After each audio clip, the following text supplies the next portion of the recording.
পৃথিবীতে দুই অঞ্চলের মুসলিমদেরকে মরমুসলিম বলা হয়।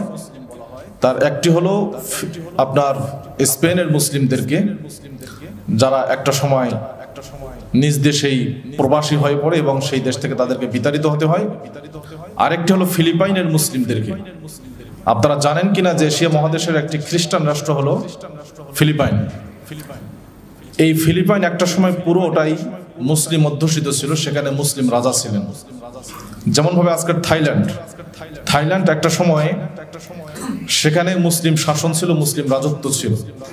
কিন্তু এখন থাইল্যান্ডের চিত্র দেখলে আমাদের কোনোভাবেই কল্পনায় আসবে না যে এটা একটা সময় মুসলিম, এখানে মুসলমানদের বসবাস ছিল।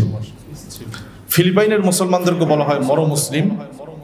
একই কায়দায় সেখানেও মুসলিমদের থেকে খ্রিস্টানরা রাজত্ব ছিনিয়ে নেয়, যে কায়দায় আপনার স্পেন থেকে স্পেনে মুসলিমদেরকে বিতাড়িত করে রাজত্ব ছিনিয়ে নেয় খ্রিস্টানরা। একই সাথে মুসলিমরাও স্পেন থেকে বিতাড়িত হয়, ইহুদিরাও মুসলিমদের সাথে বিতাড়িত হয়। ইহুদিরা মুসলিমদের সাথে বিতাড়িত হয়ে কোথায় যায়? তার ইউরোপের বিভিন্ন অঞ্চলে ছড়িয়ে পড়ে, বিশেষ করে রাশিয়ায় সবচেয়ে বেশি ইহুদি জড়ো হয় স্পেন থেকে বিতাড়িত হওয়ার পর। আপনার ফিলিস্তিন এবং ইসরায়েলের ইতিহাস জানার জন্য ইউরোপের ইতিহাস জানা খুব জরুরি। কিন্তু দুর্ভাগ্যজনকভাবে হলো সত্ত্বেও আমরা ইউরোপের ইতিহাস সম্পর্কে একেবারেই অজানা, অজ্ঞ।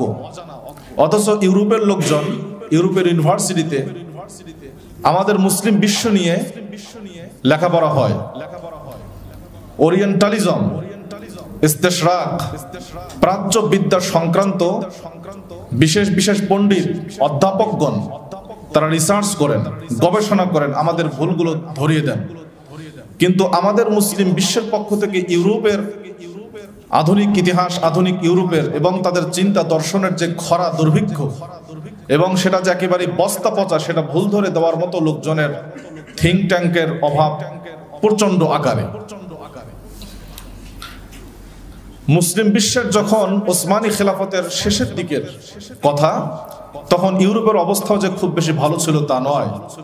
ইউরোপের একদিকে রাশিয়া, একদিকে ফ্রান্স, একদিকে ব্রিটেন। বিশেষ করে ফ্রান্স এবং ব্রিটেনের লড়াইটা ছিল খুব দারুণ। ফ্রান্স এবং ব্রিটেনের মধ্যে প্রচন্ড আকার লড়াই চলছিল মনস্তাত্ত্বিকভাবে, কে নেতৃত্বের আসনে অধিষ্ঠিত হতে পারে। আপনারা জানেন যে ফ্রান্সের চতুর্দশ লুই, উনি বেশ যোগ্যতম নেতা ছিলেন, কিন্তু তার পরবর্তী